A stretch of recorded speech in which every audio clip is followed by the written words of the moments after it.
Hi, this is Julie at Loves Beginning, and I think I have a whole slew of videos coming up here, so don't be surprised if you don't see so much writing for a little while. I think I have a bunch of videos. So the topic of today's is judgment and our need of it, or our thought that we need judgment.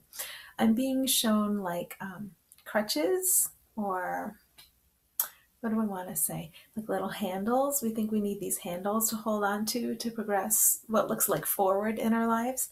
And we've been taught to judge everything, to make a determination about superior, inferior, right, wrong, and to use those as our handholds. No one's trying to take them away from you, but you may notice that they're falling away. Or you may be actively engaged in looking at judgment and releasing judgment. So if you are, and not too many people watch these videos, so I'm assuming if you're watching, then this applies to you too. So what I've been encouraged to see about judgment is you don't need a judgment to function. Let the bottom fall out is what I've been told. We think of judgment as some stable sort of foundation or surface that you build upon. First I judge it, and then I control everything. And we know we don't control everything, and we don't have to judge everything, anything. Oh, that sounded bold. Anything either. They're saying, what replaces judgment? It is what's been here all the time. Now, in my head, I'm hearing, comma, dumbass. I like that because it makes things funny for me, but it doesn't for you, just leave that part off. But it's so funny to see it. The flow. The flow is what they're referring to. The flow is what's been here the whole time. And so when I stop to see that and see all the judgments I've put on top of it, like this smooth functioning and love and being able to see things as they are, it's really been here the entire time for us through every single lifetime.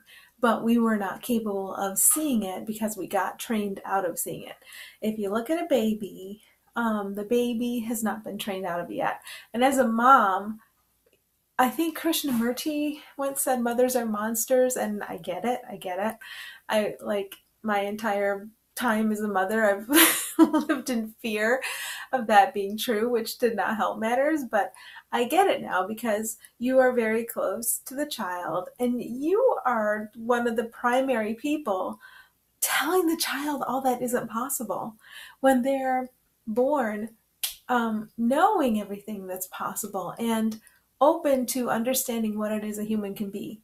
And then we kind of progressively clip their wings as they grow. I've done that. But I am learning otherwise now, and that's very nice to learn. My kids are ages 13, 9, and 2 3-year olds. So good luck to y'all.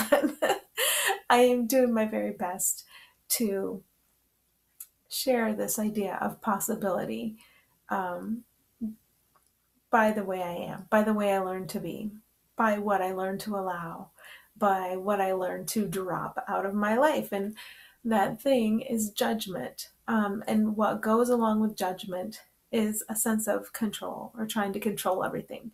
And when you question, when you're curious, when you ask, okay, what's beneath that? What's there for me if I really do let that go? Then you see what's always been there. What's always been there is what everybody is and what everything is.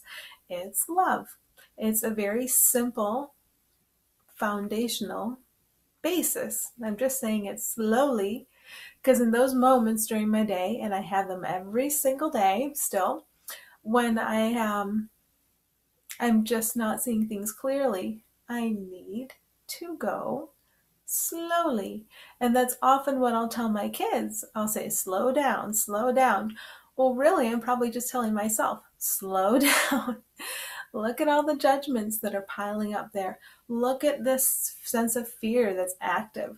Look at this urgency of trying to control or take over. And then be brave or bold enough to see what happens if you just let it go. For one breath, you just let it go. You see what's there. that's the opening that allows inspiration to come to us. And if we're conduits for inspiration, we don't need judgment. In the sense I'm using judgment now. We always have information coming to us. We always have a helpful sense of attraction and repulsion that guides us. I'm not saying there's nothing that guides us or nudges us. I'm not saying we don't receive any information. We do. We always receive information. But is it the information of a separate, frightened, cut off, and vulnerable ego trying to scramble for itself? And yeah, I can feel it active in me still. But I can feel it. That's good news. And I can allow it to dissolve. That's good news. So is it that information, or is it information from all that is, simply guiding us, showing us, comforting us, inspiring us? And how do we know? It's our feelings. If we're used to acting with tension and stress as a foundation, and I did today, but I also didn't today. So they're both things, and that's active in everybody. Everybody has an area where they just flow. I don't care who it is, or you might not notice it, but it's there somehow, somewhere. And everybody has areas where they're not allowing that flow, and that's where we tend to blame others or to blame ourselves deeply. Wherever we're blaming others, we're blaming ourselves.